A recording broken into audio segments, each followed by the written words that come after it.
Notre première demeure parmi les demeures de l'au-delà, ce n'est autre que Al-Qabr Sunduq al-Amal. La tombe, appelée aussi le caisson des actions. Bonne action ou mauvaise action.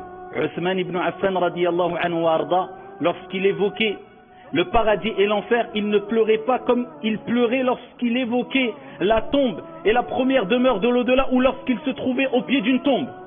On l'a interrogé sur ce comportement et il dit tout simplement parce que la tombe Al-Qabr, c'est la première demeure parmi les demeures de l'au-delà.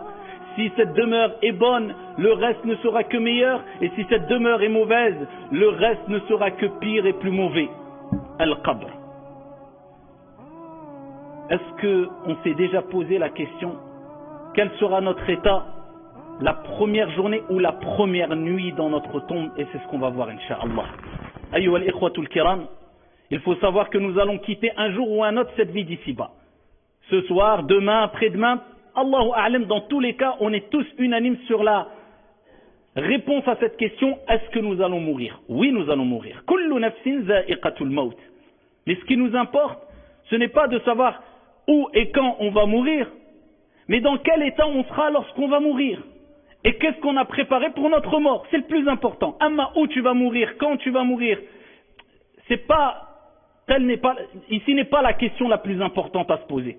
Mais le plus important, c'est comment vas-tu mourir, dans quel état, et qu'est-ce que tu as préparé pour la mort? On va quitter cette vie d'ici-bas, cette demeure d'examen, et on va rendre notre copie. Notre copie, ce n'est autre que ce livre où tout a été inscrit par les anges al-malaïka, les nobles scribes qui ont eu l'ordre de noter tout. Petit et grand péché, petite et grande action, tout. فَمَنْ يَعْمَلْ مِثْقَالَ ذَرَّةٍ خَيْرًا يَرَهُ وَمَنْ يَعْمَلْ مِثْقَالَ ذَرَّةٍ شَرًّا يَرَهُ. Celui qui a fait le poids d'un atome tout petit, minuscule, le poids d'un atome de bien, il le verra, car ton Seigneur est juste et équitable. Et celui qui a fait le poids d'un atome de mal, il le verra, car tout est inscrit, et on te dira au jour de la résurrection,